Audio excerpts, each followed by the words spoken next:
Deus, dá vontade de ficar rezando, né, com essa canção, mas vamos lá, temos que ouvir a palavra do Senhor. Pega aí a palavra de Deus no Evangelho de São Marcos, capítulo 10. Evangelho de São Marcos, capítulo 10. Como a Cláudia falou, sou o Danilo, casado com a Luana, pai do Bento, da Valentina e do Davi, membro aqui da comunidade, consagrado da comunidade. E é muito bom estar aqui hoje, né? Dose dupla, né?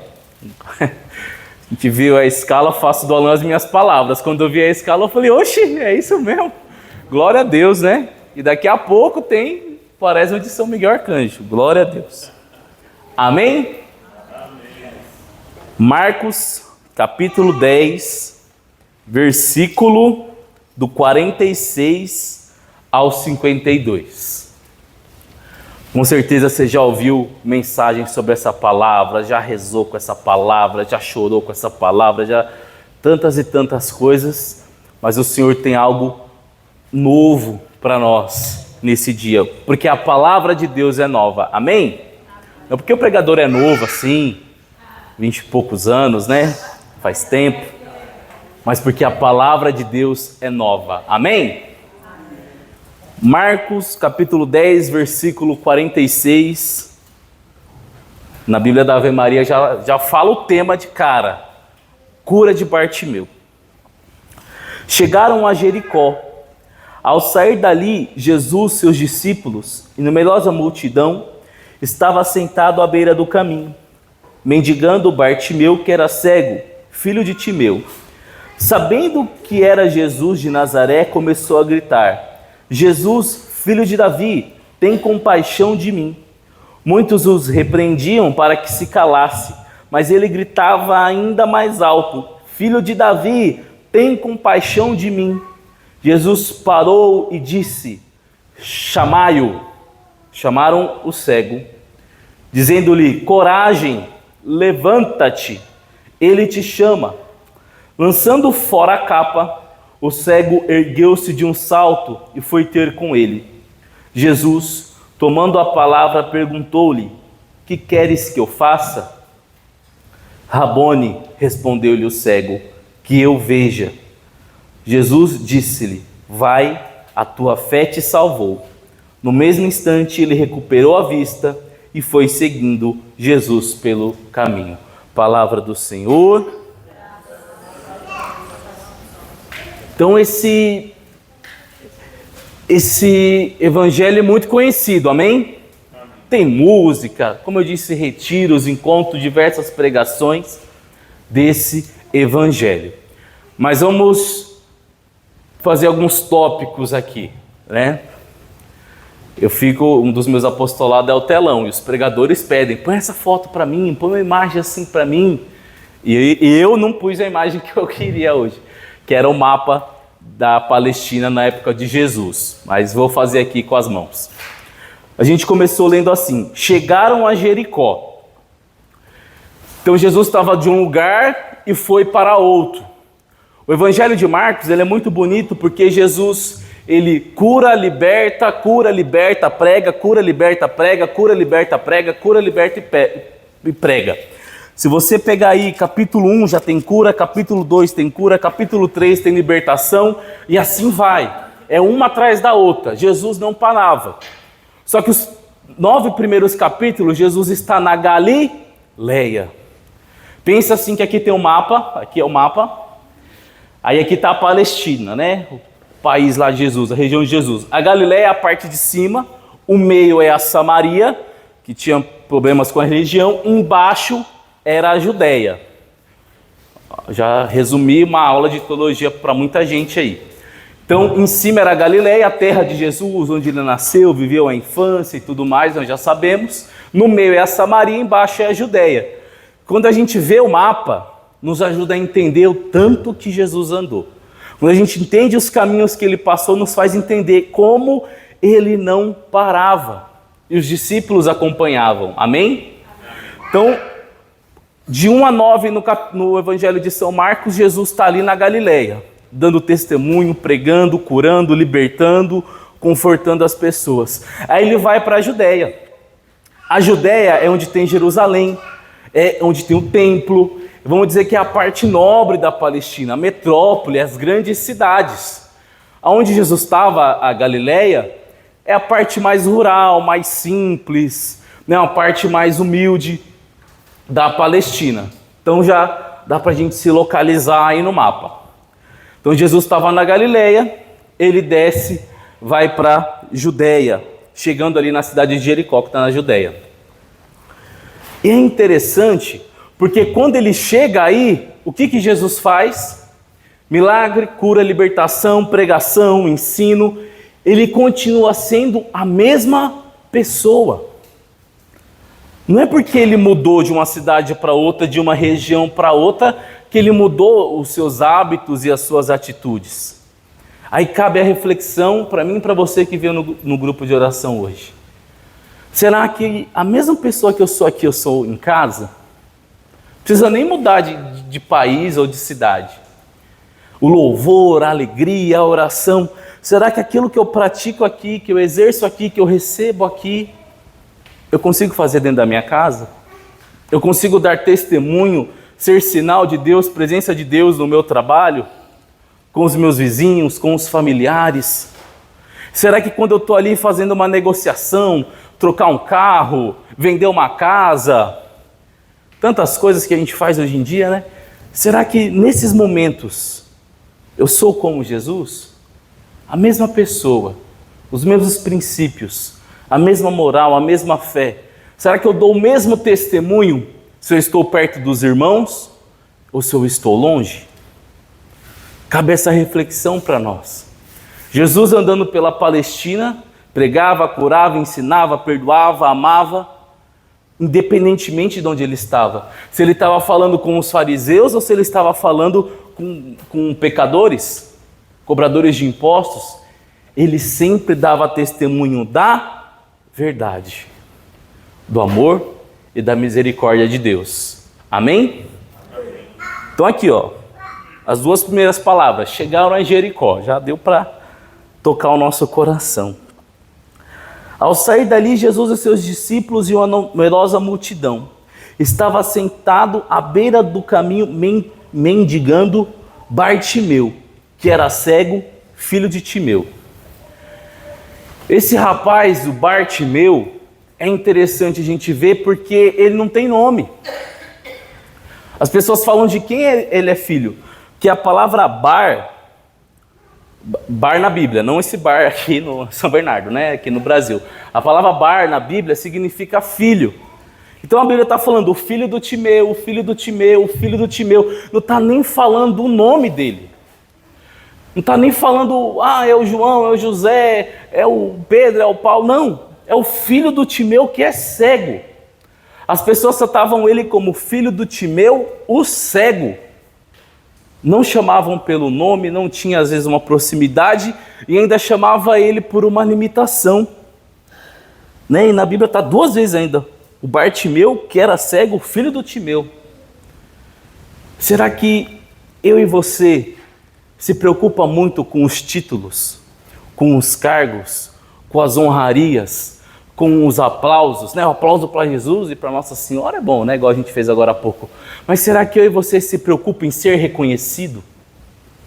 Em chegar num lugar, estufar o peito e esperar as pessoas te cumprimentarem, lembrarem sim que você é filho de fulano, é filho de ciclana, já fez isso, já fez aquilo? Ou será que a gente consegue não querer essas honrarias, não querer essa valorização exagerada? Que o moço aqui nem nome tinha. Era chamado pela sua doença. Olha, o filho do Timeu, o cego, chama o ceguinho aí, chama o ceguinho aí, chama o ceguinho aí, chama o ceguinho aí. Será que eu e você aguentaria a zombaria de ser chamado pela nossa limitação, de ser conhecido pelos nossos erros? Misericórdia. Já pensou, meu irmão? Já pensou, minha irmã? Ó o mentiroso aí, ó o fofoqueiro aí, ó o estressadinho, acho que tem, né? Estressadinho o pessoal leva até na brincadeira. Mas será que a gente ia gostar de ouvir ser chamado pela nossa limitação o tempo todo? E está dizendo aqui que ele estava sentado à beira do caminho mendigando. Estava ali não estava fazendo nada nobre, nada que gerava algo bom, algo de valor. Estava à beira do caminho, estava jogado, estava largado. Quantas vezes eu e você deixamos a nossa vida assim, meia largada, meia jogada, meia beira do caminho, pegando só as sobras, só as rebarbas, esquecendo de pegar o que Deus tem de melhor para mim e para você. Esquecendo de se empenhar, de lutar, de buscar a santificação, os sacramentos, para que Deus nos dê o melhor. A gente não pode deixar se comparar com um ceguinho da palavra de Deus, não. Você tem um nome, você tem uma história, tem a graça de Deus dentro de você, amém? A gente não é um ceguinho à margem do caminho. Aí a palavra vai continuando. Sabendo que era Jesus de Nazaré, ele começou a gritar: Jesus, filho de Davi, tem compaixão de mim. E muitos o repreendiam. Eu fiquei meditando esse texto e pensando, como que o cego sabia que era Jesus? Porque tinha uma grande multidão, muita gente falando e tudo mais. Como é que um cego percebe que tem uma multidão, porque ele não vê, né? E reconhece que ali está Jesus de Nazaré? Como que isso é possível, gente? Está aqui, ó. Sabendo que era Jesus de Nazaré, começou a gritar. Como que esse homem reconheceu que Jesus estava no meio da multidão? Ele estava ali largado à margem, sendo chamado pelas suas limitações, mas ele percebe que o Filho de Deus está chegando ali no meio daquela multidão. Será que eu e você, no meio da confusão do nosso dia a dia, no meio dos problemas, nos meios da correria, a gente consegue perceber a graça e o movimento de Deus chegando perto de nós? É gente doente, é carro que quebra, é conta que chega, é um emprego que não sai. Hoje minha esposa mandou mensagem, acabou a água da caixa d'água. Eu falei, não é possível, não, travou aqui, eu tentando resolver por telefone um problema da caixa d'água. Graças a Deus resolveu lá. É tanto problema, é tanta coisa que... Será que a gente consegue, no meio da confusão, no meio do barulho, perceber que Jesus está perto de nós? Ou será que a gente passa o dia inteiro correndo para lá e para cá? É roupa para lavar, é casa para limpar, tem que ir no mercado, tem que fazer isso, tem os compromissos e vai. E só lembra de Jesus quando vem para o grupo. Só lembra de Jesus quando vai na missa. Só lembra de Jesus quando alguém pede oração. Ou a gente consegue, como o ceguinho aqui, perceber que há um movimento, que há um poder, que o Senhor está perto de nós. É bonito demais, irmãos. Eu fiquei imaginando como que ele percebeu que Jesus estava ali. Tem que estudar mais aqui a palavra, né, irmão? Porque eu fiquei, como que o cego percebeu que Jesus estava ali? Será porque ele ouviu os passos de Jesus? E percebeu, tem uma passada diferente aí. Será que ele viu uma claridade, né? Jesus é Deus, será que tinha uma claridade maior e ele... Tem alguém diferente aí. Será que ele percebeu a voz de Jesus? Eu imagino Jesus andando no meio da multidão falando calma várias vezes. Calma, gente, calma, tem poder para todo mundo, calma. Precisa puxar o manto, calma, precisa puxar a barba, calma, tem poder para todo mundo, calma. Eu imagino Jesus andando assim, né? Indo calma. Porque se ele for agir como nós agiríamos, ia ser uma bagunça, né?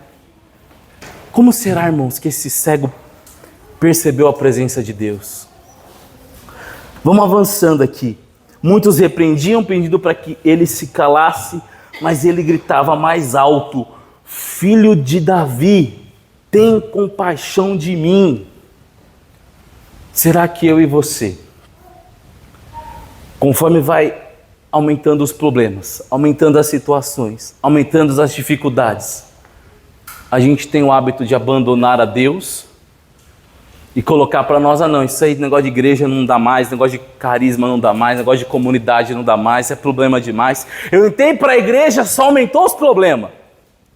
Melhor abandonar, voltar para a vida velha e vida que segue.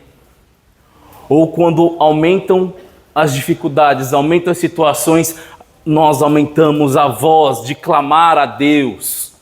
Esses dias a gente rezava na quaresma de São Miguel, todos os dias, às 9 horas, no Instagram da comunidade, no YouTube, fazer o merchan, né? E a gente falava isso, que você não precisa apresentar para Deus o tamanho dos seus problemas, é o contrário, é apresentar para os seus problemas o tamanho de Deus, amém? Então, conforme vai aumentando as dificuldades, as limitações, é aquela pessoa que você reza a conversão, a pessoa parece que está cada dia mais longe de Deus, e você quer uma graça e parece que está longe. Meu irmão, minha irmã, continua, persevera. Não podemos desanimar. Olha o ceguinho aqui, tinha nem nome, era chamado pela sua limitação. Quando reprimiram ele, quando falaram, ei, cala-te, cala-te, cala-te, ele gritou mais alto. Ele continuou com a sua oração, ele continuou com o seu clamor. Se tem gente falando que é besteira rezar o terço, que é besteira fazer a quaresma de São Miguel, que é besteira ir na missa todo domingo, não dê ouvidos, porque isso é necessário para que a gente se aproxime mais de Deus. Versículo 49. Jesus parou. E eu fiquei pensando, 20 anos praticamente de caminhada, quantas vezes a minha oração fez Jesus parar? Quantas vezes, talvez de joelho, talvez diante do Santíssimo, ou até mesmo pregando, rezando por alguém, Jesus parou para me dar atenção, entre aspas, eu sei que vocês me entendem. Será que eu e você consegue chamar a atenção do Mestre dessa forma, chamar a atenção de Jesus dessa forma, de estar rezando, de estar clamando com tanta sinceridade, com tanto amor, com tanta adoração, e Ele parar e olhar para você? Eu acredito que sim, você já deve ter sentido isso. Nossa, hoje o Senhor falou comigo, hoje o Senhor me deu uma resposta, hoje o Senhor falou comigo. Que nós possamos fazer disso, irmãos, um hábito, uma certeza. E como que a gente consegue isso? Através da leitura da palavra de Deus, através da oração diária, através dos sacramentos, através de uma vida de santidade, através da nossa, do nosso esvaziamento, da kenosis, da gente deixar Deus ocupar realmente o lugar dele na nossa vida. Tirar aquilo que eu quero fazer, aquilo que eu gosto, aquilo que eu acho que é certo e perguntar, Senhor, o que tu quer? Qual que é a vontade? O que é melhor para mim? É na oração, irmão, na intimidade. Quanto mais intimidade nós tivermos com o Senhor, mais a gente vai perceber que Ele para e olha para mim, que Ele para e olha para você. É bonito quando muitas vezes a gente está tendo adoração aqui e você esquece que tem criança pequena, que tem que tirar foto, que tem a música, que tem gente lá no portão e tem que depois o pessoal ir para a cozinha, aquela coisa toda, e você fica adorando Jesus, adorando o Mestre, olhando para Ele. Que é bonito a nossa oração fazer Jesus parar e olhar para nós. E eu, quando eu paro para conversar com o Mestre? O Bartimeu aqui foi no meio da confusão, foi no meio do barulho, estava lá, Jesus passando, ele levantou, começou a gritar e teve esse encontro com Jesus, esse contato com Jesus. A gente não precisa disso tudo. No Evangelho diz, se a gente entrar dentro do nosso quarto, fechar a porta, a gente vai falar com Ele, amém? E digo mais, aqui na comunidade a gente tem a capela, com o próprio Jesus, o Santíssimo Sacramento. É só subir de vez em quando, dobrar o joelho e falar com Ele. Amém? Aí Jesus parou e mandou chamá-lo. Chamai-o. Aí chamaram o cego. Coragem, coragem, levanta-te, ele te chama. Aí eu fui procurar o significado dessas palavras, né? Primeiro da palavra levanta-te. Vem do latim levantare. Não ajudou muito, né? Quase a mesma palavra. Só que a palavra levantare, ela tem uma origem, que é a palavra leves. Aí eu lembrei do Mussum, né? Quem é mais antigo aí vai lembrar do Mussum, que tudo colocava um I, um S no final e tal, leves. E leves quer dizer pouco peso. Então quando as pessoas levantam o cego, é porque ele está com pouco peso. Aí eu fiquei imaginando a cena, Júnior. Imagina o jeito que pegaram esse cego, né? Ele gritou, fez Jesus parar, aquela multidão, ainda tinha que levar o cego até lá. Imagina o jeito que pegaram ele assim, né? Deve ter sido com muito amor e carinho, né? Nem deve ter machucado o braço, alguma coisa do cego. Mas levantou. Levantai-o, está escrito. E levantar quer dizer que é pouco peso. É leves, é pouco peso. O meu e o seu interior está com pouco peso, irmãos? Ou a gente vai guardando a mágoa, vai guardando o rancor, vai guardando as histórias, vai guardando o dia que me chamaram de ceguinho, vai guardando os problemas, vai acumulando, acumulando, acumulando. Fica aquela pessoa pesada, carregada, irritada, ferida, machucada. Ou a gente, dia após dia, confissão após confissão, comunhão após comunhão, terço após terço, a gente vai deixando o nosso coração mais leve, com pouco peso, com pouca amargura, com menos machucados. A história você vai ter. Aquele momento difícil vai estar na sua vida, vai estar na sua história, mas com a graça de Deus, você consegue entender que passou. Que foi um momento difícil, talvez um luto, uma traição, uma dificuldade complicada, mas passou, ficou leves, porque está em Deus. O nosso coração precisa aprender a estar leve, os nossos pensamentos, a nossa vida. Hoje em dia é muita informação. Você pega o celular, é notícia atrás de notícia, problema atrás de problema. E eu percebi esses dias lá na empresa, só vê coisa do Bolsonaro, o outro só vê coisa do Alexandre de Moraes, o outro só vê coisa do Lula, o outro só vê futebol. Eu vejo as coisas da igreja. Então são 5, 6, 7 mundos diferentes. Você não dá conta, irmão, de conversar. Você senta se Orlando para falar com uma pessoa, ela começa, você viu isso, porque teve aquela notícia e está tendo a votação disso. Aí vem o outro, não, mas aconteceu, e a minha história é mais importante que a do outro, né? Não, mas porque já aconteceu isso, que não sei o quê. Não, mas você viu o Corinthians que contratou o cara, que deu problema, que invadiu, e vai... Aí eu chego e falo, vocês viram o evangelho de hoje? Jesus curou o cego. Esse não é o evangelho de hoje, né? Aí os caras não entendem, né? Eu também fico sem entender. Então é muita informação, é muita coisa. Se a gente for tentar absorver tudo, a gente explode. Então é necessário ter o coração leve, ter a mente leve, para que a gente possa se pôr de pé, para que a gente possa se levantar, porque senão é difícil, irmãos. Olha, eu tenho 100 e alguns quilos aí. 15, 20, depende do mês aí. Tem dia que é difícil levantar. Mas eu lembro de quando eu tinha 70. Nossa Senhora, era facinho. Fazia as coisas, pulava e tal. Subia na cadeira, não quebrava. Né?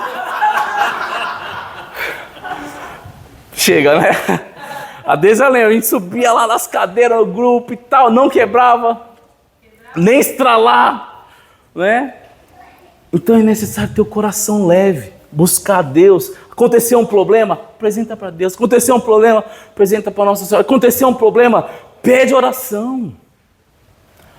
Pede oração, irmãos. Amém? Amém. Só que antes dele se levantar, de ser leves, falaram para ele, coragem. Aí eu gostei dessa palavra, coragem.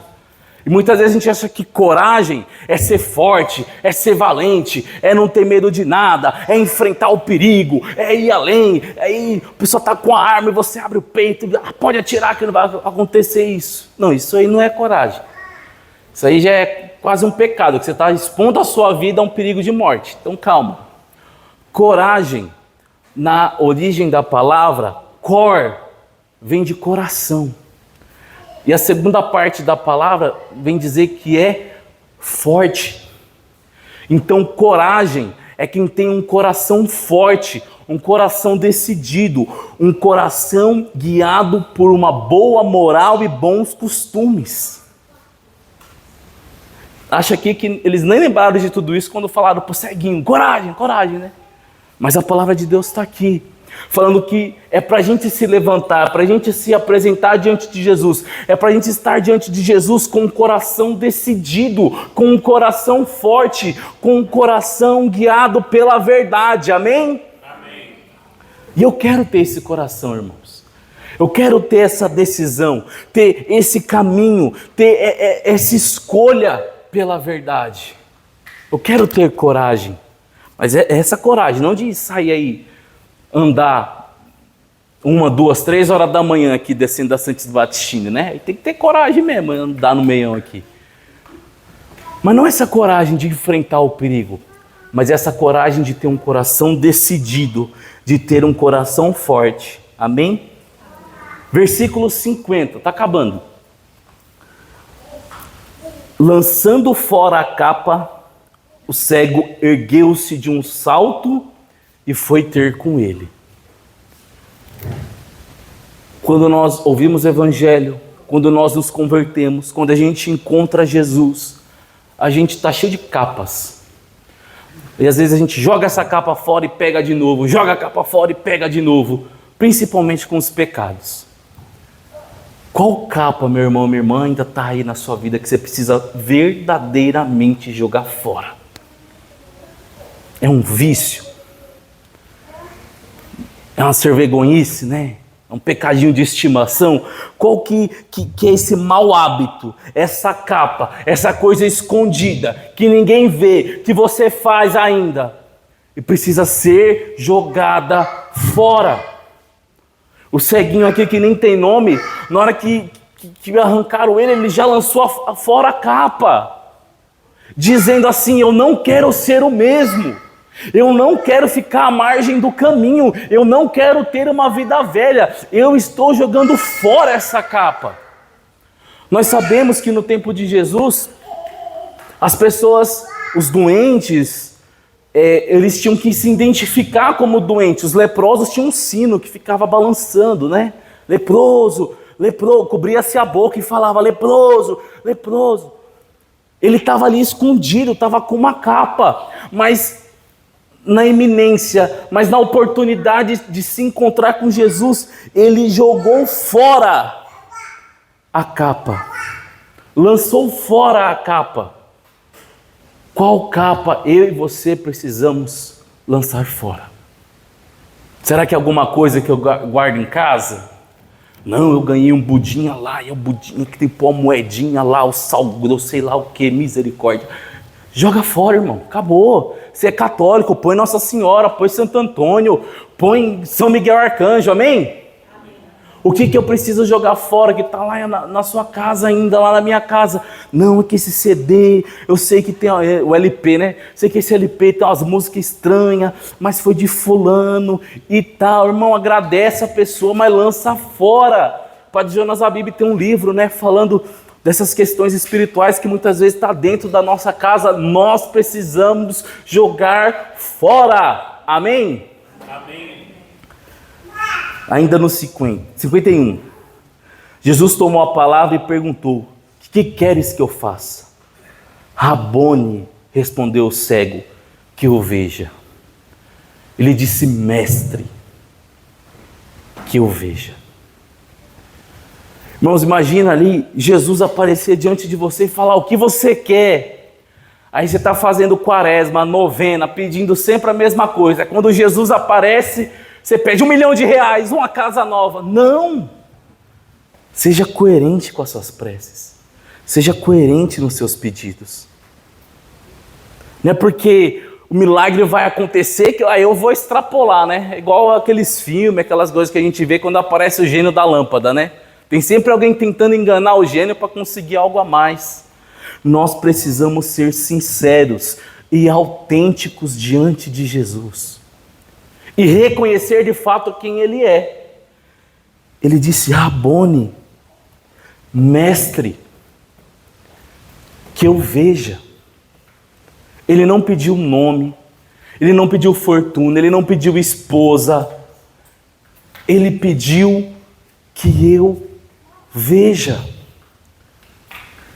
Que eu possa te ver, Senhor, que eu possa reconhecer a tua beleza. Porque se eu ver Jesus, eu vou poder trabalhar, vou poder conquistar as coisas. Se eu ver Jesus, eu vou poder sair da margem, da beira do caminho e poder ter uma vida nova. O que eu e você precisamos realmente pedir para Jesus, pedir para o nosso mestre. Gente, o cego, né, eu comecei falando dele até de forma meio jocosa, assim, meio brincalhão, mas ele reconhecia quem era Jesus. Alguns estudiosos vão dizer que o Timeu, o pai dele, era um general do exército, né? Era alguém que tinha um cargo, que tinha uma posição. E o filho estava ali, à beira do caminho, jogado. Mas esse moço, esse cego, ele ouvia muito bem. Quando geralmente a pessoa ela tem uma deficiência, um outro sentido do corpo, ele sobressai, né? Então, se ele não enxergava, provavelmente a audição dele era muito boa. Então imagina, ele ali à beira do caminho, passava eita, um homem curou, olha, um homem libertou, olha, ele falou do céu, olha, o pão da vida. Então, imagina o tanto de informação que ele tinha ali de Jesus, e ele reconheceu que Jesus era mestre. Eu e você, o quanto de informação nós temos de Jesus? Hoje a gente aprendeu, né? A Galileia, Samaria, Palestina, aprendemos mais uma. O que a gente já sabe de Jesus? Será que a gente realmente chama Ele de meu Senhor e meu Deus, meu Mestre? Ou a gente só canta da boca para fora? Não, irmãos, Ele é o Senhor, Ele é o Mestre. Amém? Amém. E o irmão respondeu aqui ao ceguinho, que eu veja. Aí Jesus lhe disse, vai, a tua fé te salvou. No mesmo instante ele recuperou a vista e foi seguindo Jesus pelo caminho. Aí eu vou terminando essa partilha refletindo isso. A gente já reconhece Jesus, a gente fica com o coração leve, a gente abandona a vida velha, joga fora as capas que não prestam mais. Aí Jesus atende a nossa oração, glória a Deus. A gente acolhe essa salvação, porque Jesus disse, vai, a tua fé te salvou. Jesus disse, vai, a tua fé te salvou. Jesus deu liberdade, deu opção para o Bartimeu aqui, para o filho do Timeu, para o ceguinho. Ele recuperou a vista e foi seguindo Jesus pelo caminho. É bonito demais, irmãos. Ele foi seguindo Jesus pelo caminho. Aqui não está falando que ele foi para casa, aqui não está falando que ele foi casar, aqui não está falando que ele foi resolver os problemas com o pai dele. Não, ele foi seguir Jesus pelo caminho. Eu e você precisamos ter essa coragem, eu e você precisamos ter essa certeza, eu e você precisamos fazer essa violência dentro do nosso coração. Conhecer a Deus, amém? Amar a Deus sobre todas as coisas, amém?